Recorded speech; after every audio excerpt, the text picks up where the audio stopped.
Na noite do último sábado, os Estados Unidos resolveram entrar de vez no conflito no Oriente Médio e atacou 3 instalações nucleares do Irã. Horas depois da ação militar norte-americana, ainda no sábado, o presidente Donald Trump disse em pronunciamento oficial que a operação havia sido bem sucedida. Como resposta, o Irã ameaçou fechar o Estreito de Hormuz, um dos maiores gargalos marítimos globais e por onde passam cerca de 20% de todo o petróleo produzido no mundo. A mídia estatal iraniana disse que o parlamento aprovou o bloqueio, mas a proposta ainda precisa passar pelo Conselho Supremo de Segurança Nacional e pelo Ayatollah Ali Khamenei para entrar em vigor.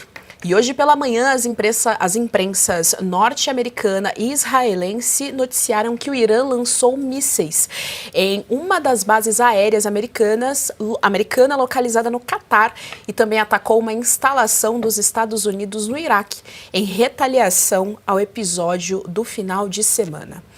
E o Brasil, né? Como é que fica nessa história? Ontem, o governo Lula emitiu uma nota condenando as ações militares de Israel e Estados Unidos contra as instalações nucleares do Irã, no que foi classificado pelo Itamaraty como uma violação da soberania do país persa e do direito internacional. De acordo com a nota, o governo brasileiro reitera sua posição histórica em favor do uso exclusivo da energia nuclear para fins pacíficos e rejeita com firmeza qualquer forma de proliferação nuclear, especialmente em regiões marcadas por instabilidade geopolítica, como o Oriente Médio.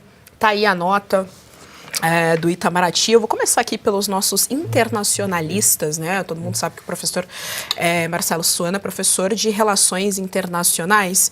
Então vamos lá, professor, por partes. Eu quero começar falando a respeito do ataque que os Estados Unidos promoveu a essa base militar. É importante dizer que foi especificamente a base militar. No final de semana, muitas redes sociais mencionaram o filme Top Gun Maverick como uma forma de ilustrar o que aconteceu ali no filme. Eles têm que atacar especificamente uma base, também a mesma coisa, uma base de urânio ali enriquecido, e é um ponto específico de ataque, demonstrando, portanto, a precisão do ataque, o que é também, professor, uma característica dos ataques que Israel, do contra-ataque, na verdade, né, da defesa, eu prefiro colocar aqui como defesa de Israel em relação a Irã, professor.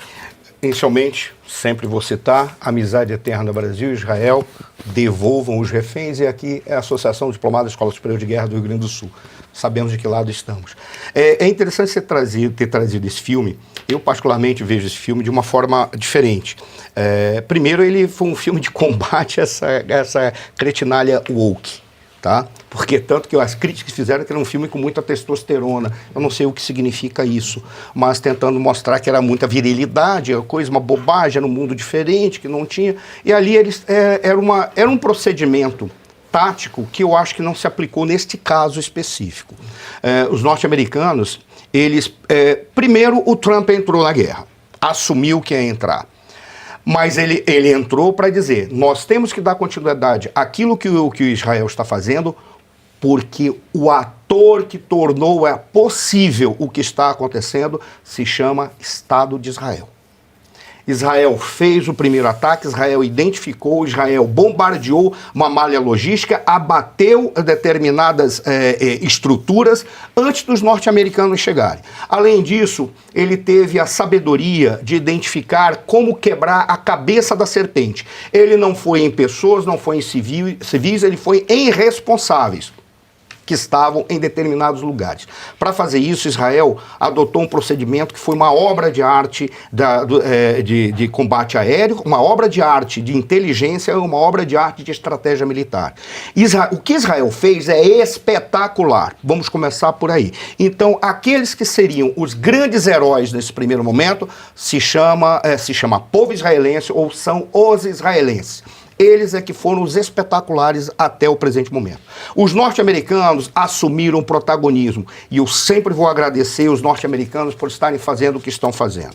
O procedimento que eles adotaram foi diferente. Por quê? Porque quando Israel bombardeou e fez o bombardeio, ele foi em ambientes que eram mais de superfície.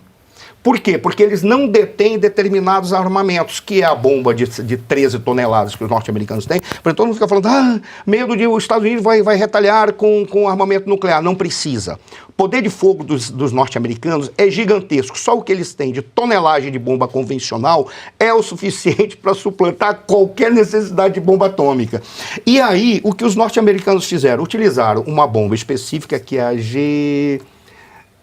acho que é GR-27, alguma coisa, GBR-27, alguma coisa, agora me deu branco, tá?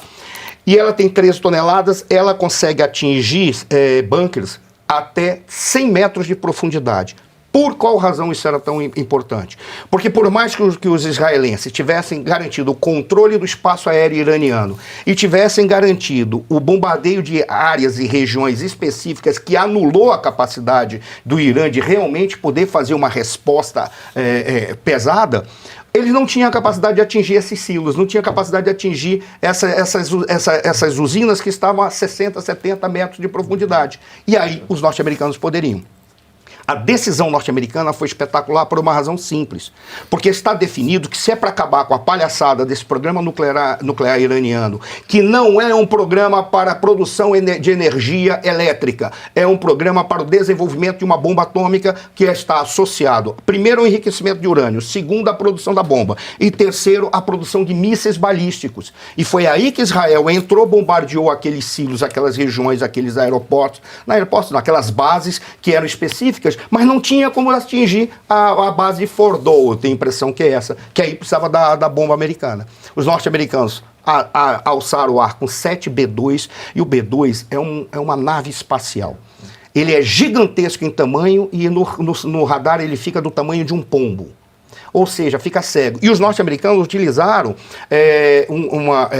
aeronaves para fazer o controle eletromagnético também. Ou seja, eles embaralharam tudo do Irã, fizeram uma manobra diversionária, mandando alguns aviões para um lado, para depois ir atingir aquilo que eles queriam, mas o espaço aéreo já estava, se não sob controle, já estava anulado. Foi feito por Israel. Aí o que os norte-americanos fizeram? Bombardearam 2 das bases das usinas que estavam subterrâneas e utilizaram alguns mísseis que estavam em submarinos, no caso os Tomahawks, e lançaram para atingir aquela que estava mais em superfície, para acabar com o programa nuclear iraniano. Essa é a grande jogada. Por isso, o que os dois fizeram pode significar, sim, a pacificação do Oriente Médio, porque o Irã é o polo de desestruturação daquela região, porque ele financia todos os grupos terroristas, mesmo ele sendo xiita, ele financiava o Hamas, que é sunita. Porque o objetivo do Irã é destruir Israel. Algumas pessoas dizem assim, mas Israel parece que tem bomba atômica. Como Israel nunca assumiu, eu não sei se tem ou não. Mas Israel não quer extinguir nenhum tipo de nação. Essa é a questão. Não está no Estado de Israel a extinção de outro povo, como está no Hamas, como está no Hezbollah, como está nos pronunciamentos das lideranças do Irã. Extinguir o Estado de Israel ao custo da extinção da sua sociedade, se necessário for, ou da morte dos judeus. Essa é a grande jogada. E morte à América também, né? Morte à América é porque os Estados Unidos é que eram os grandes inimigos no momento que estava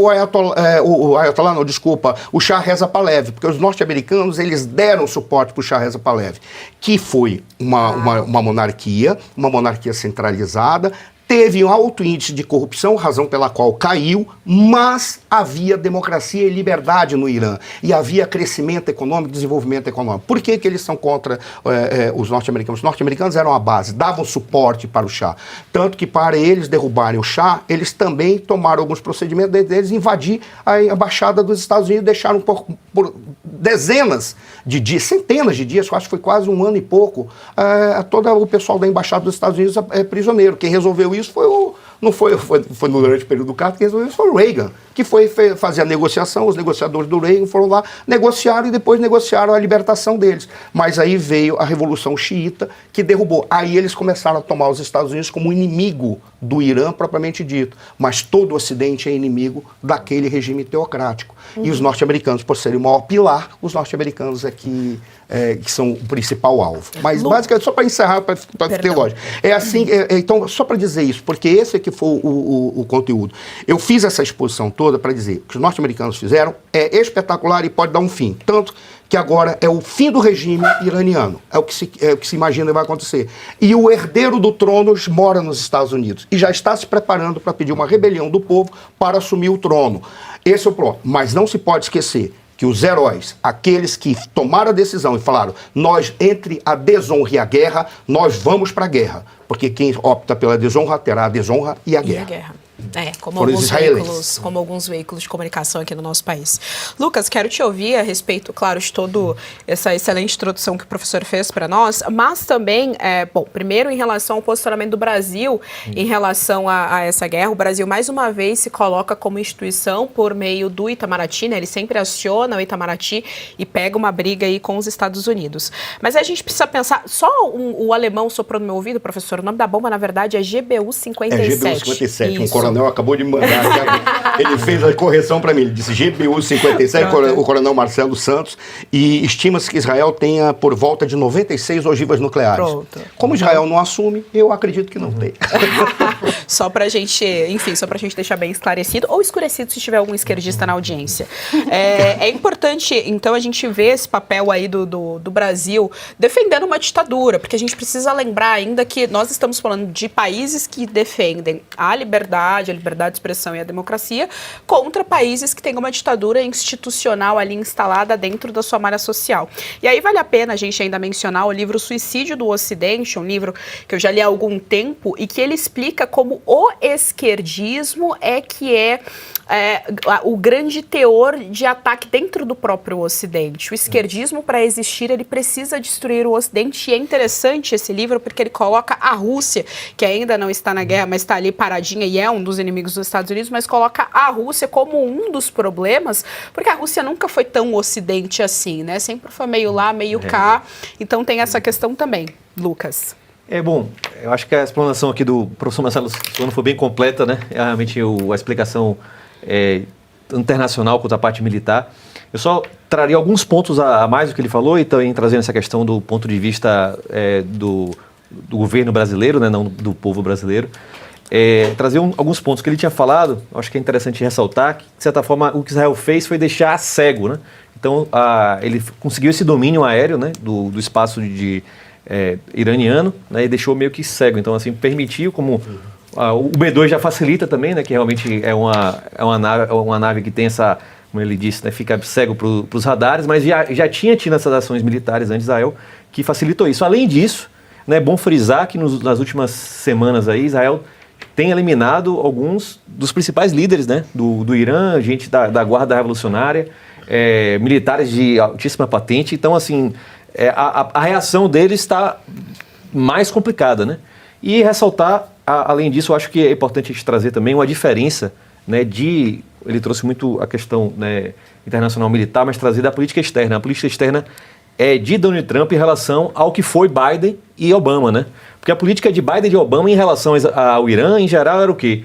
Era buscar falsos acordos de paz, era dar mais dinheiro para eles e fingir que eles não estavam construindo a bomba nuclear. Não, é só para fins pacíficos, né? Que é a mesma narrativa, né, que o governo brasileiro agora fez, infelizmente, né, trazendo o quê? Trazendo que essa ação foi tanto de Israel, né, quanto os Estados Unidos condenou as duas de forma veemente, está lá num documento, né, que eles fizeram, né, do próprio Itamaraty, né, liderado por Lula e Mauro Vieira e Celso Amorim. Então, trazendo essa subversão da realidade, entendeu? Então, assim, existe sim esse programa nuclear, e o programa nuclear não é para fins pacíficos. Então, diversas vezes, vários ayatollahs, vários líderes importantes do Irã falaram de forma muito, muito concreta, né, que queriam exterminar Israel do mapa.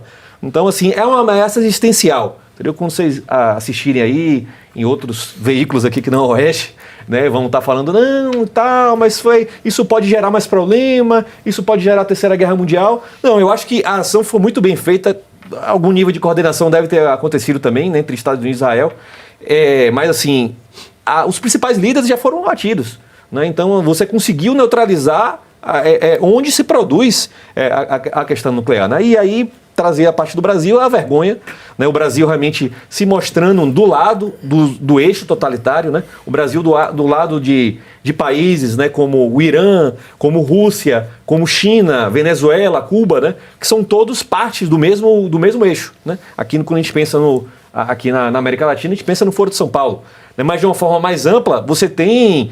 o próprio Irã tem ações no Brasil, né? Ações no Brasil de financiamento de grupos aqui em Foz do Iguaçu, né? Tem a atuação do Irã lá, tráfico de armas, né? Tem questão de tráfico de drogas, né, relações também com a Venezuela, das mais perigosas, tudo financiando por esse regime, né, extremista, né, um regime, sim, que curiosamente, né, apoiado aqui, isso aí, Gesiane, gostaria até de ela explicasse isso, como é curioso, né, que a esquerda brasileira, né, diz a favor de minorias aí, e o Irã o que fazem com as mulheres, né, e o que faz com os homossexuais lá, né, e a esquerda aqui achando...